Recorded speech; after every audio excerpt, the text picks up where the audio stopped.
Mapagpalang araw po sa inyong lahat. Panibagong araw, panibagong topic po tayo ngayon.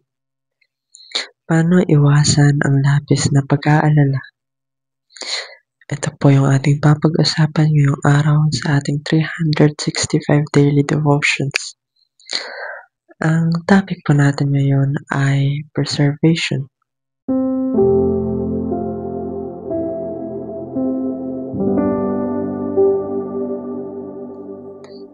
Ang preservation po ng Diyos ay nagpapatunay na mahal na tayo. Sa paano paraan? Dito ay pinapanatili niya tayong ligtas sa ating physical and spiritual body. Hindi niya tayo pinapabayaan.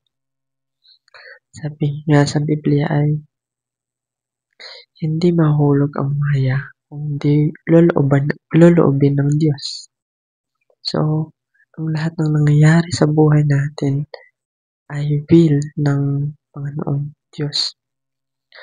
Kung tayo man ay nakakaranas ng paghihirap, ay niloob yun ng Diyos dahil may maganda siyang plano para sa ating lahat.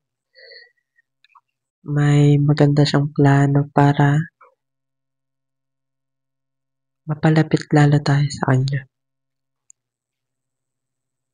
Basahin natin ang Colossians 1 verse 17.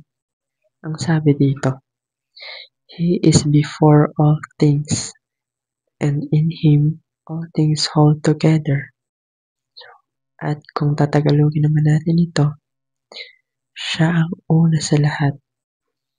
At ang buong sansinukob ay nananatiling nasa kaayusan sa pamamagitan niya. Ang ibig sabihin ay hawak lahat ng Diyos. Lahat dito sa mundo at buong universe. So, nananatili ito sa kaayusan dahil nga sa Kanya. Dahil sa Diyos ay nandito tayo ngayon. Kasi kaya niya tayong burahin sa isang ilap lang. Pero dahil sa Kanya ay nananatili pa rin tayo nandirito at maayos. Nagagawa natin ang gusto nating gawin. So, huwag kang mag-alala kung may problema tayo or may pinagdadaanan. Isipin na lang natin na may plano sa atin ang Diyos. Kaya minsan nagkakaroon tayo ng problema. Para may purpose kasi ang Diyos para sa atin. Pwedeng matuto tayo sa isang bagay. At ang importante sa lahat, magkaroon tayo ng faith sa Kanya. Matuto tayong lumapit sa Kanya. Makilala natin siya. Maramdaman natin kung kaano siya the best. Yung salvation niya. Yung grace ng Panginoon. So, maramdaman natin sa buhay natin na may Panginoon talaga. Kaya huwag tayong matakot na mawala sa mundo. Dahil hindi naman sa ating buhay ito, binigay lang ito ng Panginoon sa atin.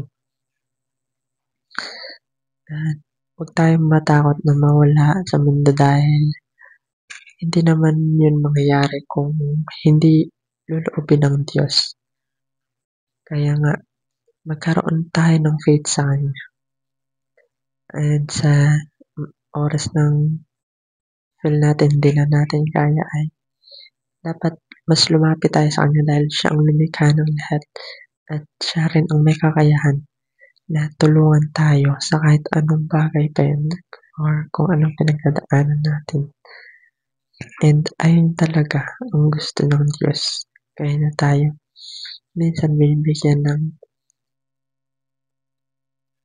ng pagsubok or challenge sa buhay.